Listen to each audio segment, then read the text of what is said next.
ఇంకెన్నాళ్ళు రెంటింట్లో ఉంటాం? సొంత ఇంటి కలను నెరవేర్చుకుందాం.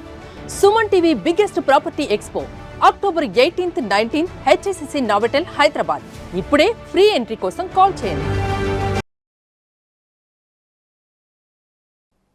బోల్డ్ అని కథలు ఉన్నాయి జయ, ఇన్ని కావాలంటే అని చెప్పేస్తాను. అవునా? ఒక వీరకేతు అని ఒక రాజుగారి కథ చెప్తాను. ఈ రాజుగారి కట, ఒక ఊళ్ళో ఒక రాజుగారు ఉన్నారు అంతే. ఇంకా ఆయన పేరు అవన్నీ మనమేం చెప్పక్కర్లా, రాజుగారి కథ అని చెప్పడమే పిల్లలకి అంతే. ఈయనకి తన పురోహితుడు అంటే చాలా నమ్మకం అట. తన పురోహితుడి మీద మంచి నమ్మకం. ఓకే. అతను ఏం చెప్తే అది చేసేవాడట. ఓకే.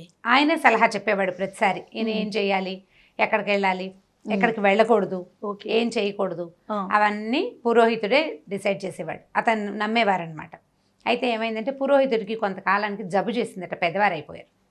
అది ఆయనకి జబ్బు చేసి ఆయన మంచాన పడ్డ కాలంలో రాజుగారి పెళ్ళయింది. కుర్రాడు అనమాట, ఆయన చిన్నవాడు. పెళ్ళయింది. రాజుగారి పెళ్ళి ఎవరో వాళ్ళ చుట్టాల్లోనే ఎవరో పెళ్లి కుదిర్చి చేసేసారు. తర్వాత ఏమైంది, ఈయనకి ఆ పురోహితుడు లేకపోతే ఏదో తోచటం లేదని ఓ రోజు ఆ పురోహితుడిని చూడడానికి వెళ్ళాడు. వెళ్ళి, అయ్యా మీరు పెద్దవారు అయిపోయారు, నేను వివాహితుడిని అయ్యాను, మీకు వచ్చి నమస్కారం చేద్దామని వచ్చానని భార్యను తీసుకెళ్ళి దండం పెట్టాడు.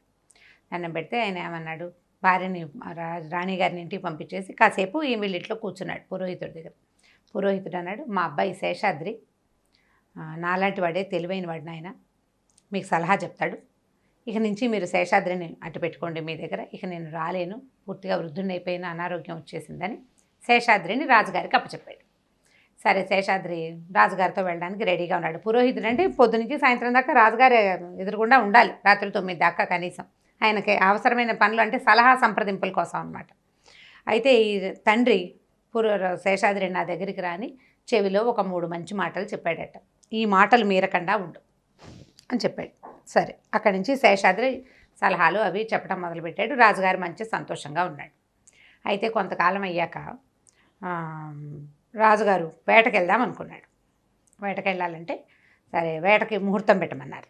ముహూర్తం పెట్టమంటే ఈయన శేషాద్రి పంచాంగం చూసి, రేపు మర్నాడు, రేపు పొద్దునే తెల్లవారుజామున మనకి బాగుందండి సమయం, చాలా బాగుంది, అక్కడి నుంచి మీరు బయలుదేరదు కానీ అని చెప్పాడు. బయలుదేరండి అన్నాడు. అనేసరికల్లా రాజుగారు అన్నారు, నువ్వు కూడా రా శేషాద్రి నాతోటి, మన ఇద్దరం కలిసి వెళ్దాం, అక్కడ సరదాగా కబుర్లు చెప్పుకోవడానికి ఉంటుంది. మృగయ వ్యసనం అంటే రాజుగారు ఒక్కడు వెళ్ళు, బోళ్ళంత మంది గుంపు, చాలామంది వెళ్తారు, వెనకాల సైనికులు, వాళ్ళు వీళ్ళు డప్పులు మోగించేవాళ్ళు, కుక్కల్ని, వేట కుక్కల్ని పట్టుకెళ్ళేవాళ్ళు, వీళ్ళకి వంట చేసి పెట్టేవాళ్ళు, అట్లా పెద్ద గుడారాలు వేయడానికి చాలామంది మార్బలంతో వెళ్తారు.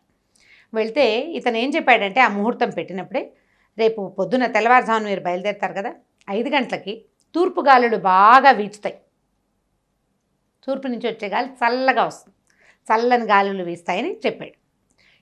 బయలుదేరారు. బయలుదేరిన తర్వాత రాజుగారు ఒక గుర్రం ఎక్కారు, మన పురోహితుడు శేషాద్రి గుర్రం ఎక్కారు. కొంచెం ఊళ్ళో నుంచి బయటకు వెళ్ళంగానే చలేయటం మొదలుపెట్టింది. తెల్లవారి 5 గంటల అయ్యేసరికి చలేస్తుంది. రాజు అన్నారు, నిన్న రాత్రి నువ్వు చెప్పావు తూర్పుగాలులు వేస్తాయి, చలేస్తుందని, అయినా కూడా నేను జాగ్రత్త వహించలేదు, చూసావా, చలిగా ఉంది, నాకు శాలువా కావాలి, నువ్వు మళ్ళీ అంతఃపురంలోకి వెళ్ళి నా శాలువా పట్టుకురా అని ఈ పురోహితుడిని వెనక్కి పంపించాడు. పురోహితుడు ఏం చేశాడు, వెళ్ళాడు అంతఃపురంలోకి, రాజుగారి బెడ్రూమ్ దాకా వెళ్ళాడు. వెళ్ళిన తర్వాత అప్పుడు వాళ్ళ నాన్న చెప్పిన మాట ఆయన గుర్తొచ్చింది. ఏమిటి, ఎప్పుడు పడకటింట్లోకి, దంపతుల పడకటింట్లోకి వెళ్ళొద్దు అని చెప్పాడు. ఆయన 3 మంచి మాటలు చెప్పాడు కదా. 3 మంచి మాటల్లో మొదటిది ఏంటంటే పడకటింట్లోకి వెళ్ళకూడదు. అక్కడి నుంచి తలుపు కొట్టాడు. తలుపు కొడితే ఎవరోని గొంతు వినపడింది. నేను శేషాద్రిని, రాజుగారికి శాలువా కావాలి, శాలువా ఇవ్వండి అన్నాడు. అనేసరికి తలుపు తెరుచుకుంది, శాలువా బయటకు వచ్చింది. ఈయన శాలువా తీసుకునే లోపల ఆ తలుపు లోపల నుంచి ఒక బలిష్టమైన మగవాడి చెయ్యి ఇతన్ని పట్టుకుని లోపలికి లాగడానికి ప్రయత్నం చేసింది. లాగేస్తోంది చెయ్యి. ఇతను ఏం చేశాడు, శత విధాల బాగా కష్టపడి విదిలించుకుని ఆ శాలువా పుచ్చుకుని పరుగున బయటకు వచ్చాడు.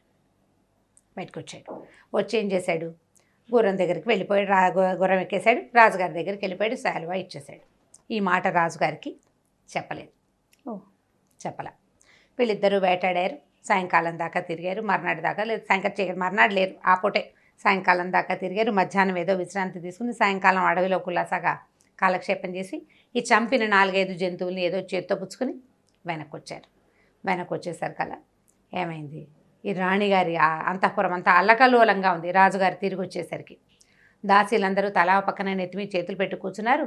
రాణిగారు ఎవరాయి దబరాయిగా ఉన్న బట్టలతోటి జుట్టంతా విడిపోయి ఏడుస్తూ కూర్చొని కనపడేసరికల్లా ఈయన తెల్లబోయి, ఇదేమిటి ఇలా ఉన్నావు, ఏం జరిగింది అని అడిగితే, నేనేం చేయను, పొద్దున్నే మీరు బయటికి వెళ్ళారా, మీ పురోహితుడు వచ్చి నన్ను అత్యాచారం చేయబోయాడు, నా మీద దుర్మార్గుడు అని గోలుమని ఏడ్చింది ఆవిడ.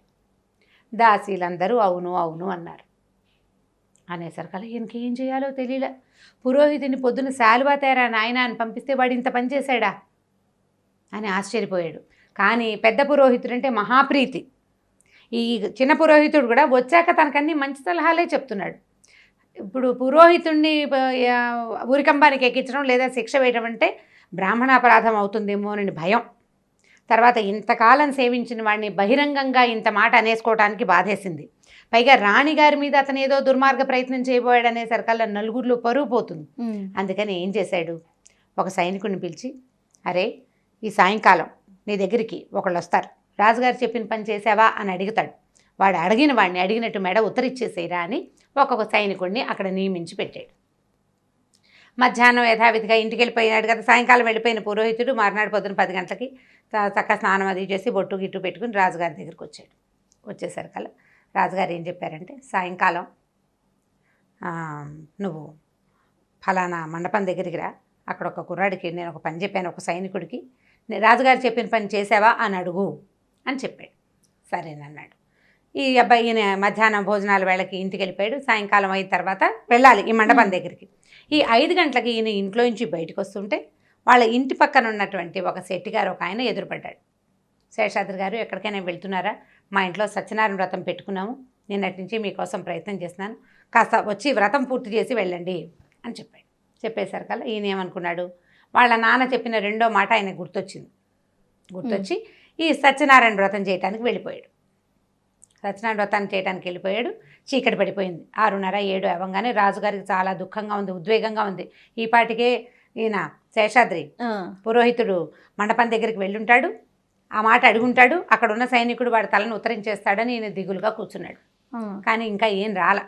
ఈ లోపల ఈ కబురు రాలేదు. ఈయన కామ్గా కూర్చుని ఉన్నాడు, దిగాలుగానే ఉన్నాడు.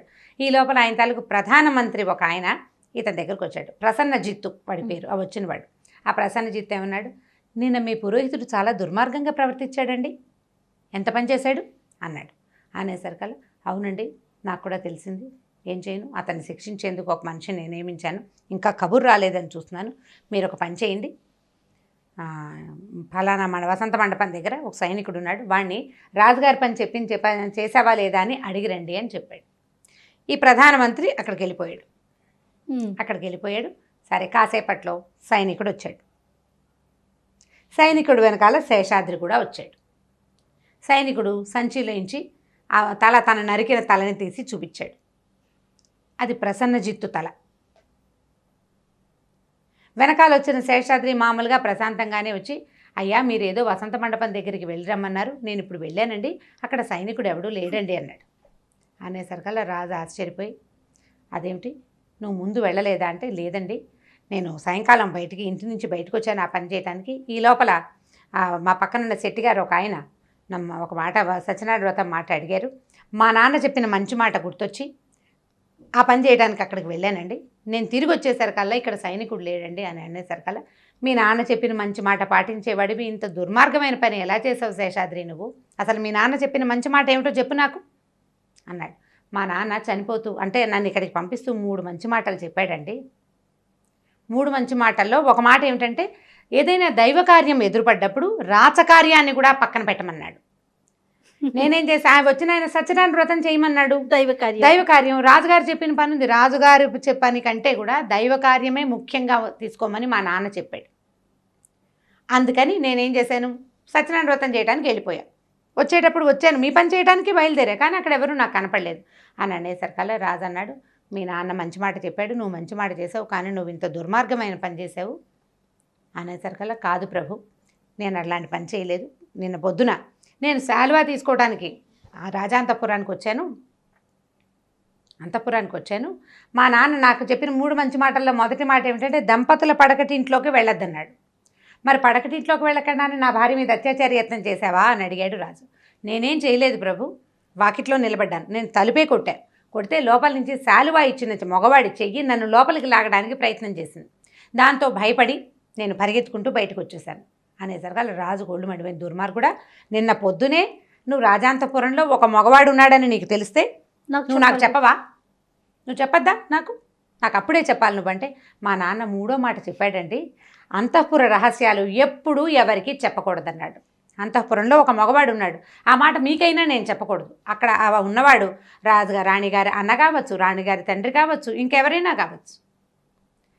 నా అంతటి నేను బయట పెట్టకూడదు, అందుకని నేను బయట పెట్టలేదు.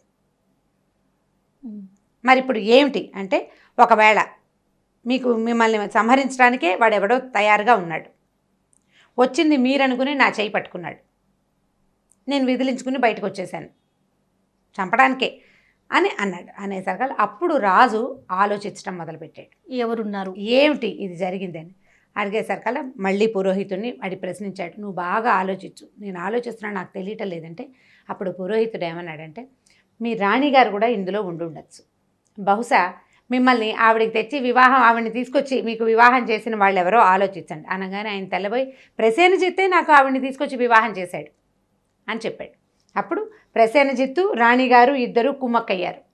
రాజుగారిని సంహరించి రాజ్యాన్ని కైవసం చేసుకోవాలనుకున్నారు. కానీ వీళ్ళకి శేషాద్రి అడ్డం పడ్డాడు. ఎందుకంటే ఈయనకి మంచి రోజులు, మంచి టైము, ఈ పని చేయకూడదు, చేయొచ్చు సలహా చెప్పడానికి మళ్ళీ పురోహితుడు తయారయ్యాడు. అందుకని ముందు పురోహితుడిని చంపేసి తర్వాత రాజుగారి సంగతి చూద్దామనుకున్నారు. అందుకని దొరికిన పురోహితుడు సులువుగా ఉన్నాడు కాబట్టి సామాన్యంగా ఉంటాడు, బలశాలిగా ఉండరు కదా పురోహితులు అనేసరికి. బలశాలిగా ఉన్నా కూడా శౌర్య పరాక్రమాలు ఉండవు. మనుషులు బరువుగా ఉండటం వేరు, శౌర్యం ఉండటం వేరు కదా. రాజు అయితే ఏదో కత్తుకుని యుద్ధం చేస్తాడు, పురోహితుడు ఏం చేస్తాడు, అరుస్తాడు, భయపడి పారిపోతాడు లేకపోతే. అందుకని పురోహితుడిని చంపుదామనుకున్నారు, అది కుదరలేదు. కుదరకపోయేసరికల్లా పురోహితుడిని ఎలాగైనా ఆ దారి నుంచి తొలగించుకోవడం కోసం ఇతను అత్యాచార యత్నం చేశాడని రాణిగారితో చెప్పించాడు. ఇప్పుడు ఎవ్వరికీ తెలియని సంగతి ప్రసేనజిత్తుకి ఎలా తెలిసింది? మీ వాడు చాలా దుర్మార్గమైన పని చేశాడని రాజుకు ఎలా చెప్పాడు? అది తెలుసుకునే చెప్పాడు. వాడికి తెలుసు, ఎందుకంటే వాడే ప్లాన్ చేశాడు ఇదంతా.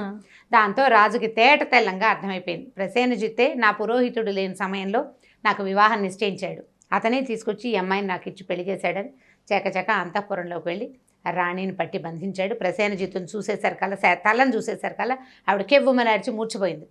ఓహో, వాళ్ళిద్దరు ఫ్రెండ్స్. మరి అక్కడి నుంచి ఈ రాణిని జైల్లో పడేశారు. ఈయన మళ్ళీ పురోహితుడు చూసిన ఒక మంచి అమ్మాయిని పెళ్లి చేసుకుని పురోహితుడి సలహాలతోటి సంతోషంగా హాయిగా గడిపేశాడు. బాగుంది కథ. కథ కంచికి మనం ఇంటికి. చాలా బాగుంది రమ్మగారు, తెలివైన కథ, తెలివైన కథ, తెలివితేటలకు సంబంధించిన కథ. అదే అంటే మంచి మాటలు ఆచరించాలి. తల్లి తండ్రి చెప్పిన మంచి మాటల్ని తప్పకుండా గుర్తుపెట్టుకుని ఎప్పటికప్పుడు ఇంప్లిమెంట్ చేయాలి. అతను 3 మంచి మాటలు విన్నాడు. అంతఃపురాల్లోకి అంటే భార్యాభర్తలు ఉండే ప్రైవసీ ప్లేసుల్లోకి వెళ్ళకూడదు అతను తెలుసుకున్నాడు. అంటే మనం ఇవి తెలుసుకోము, వేరేవేవో తెలుసుకుంటాం అనుకో. మొదటిది అది. రెండోది ఏం చెప్పాడు? దైవకార్యం రాచకార్యం కంటే దైవకార్యం ముఖ్యమైంది అని చెప్పాడు.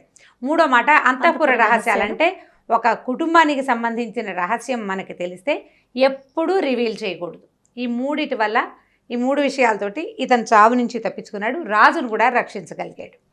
చాలా బాగుంది రమ్మగారు. థ్యాంక్ యూ అండి. ఓకే జయ.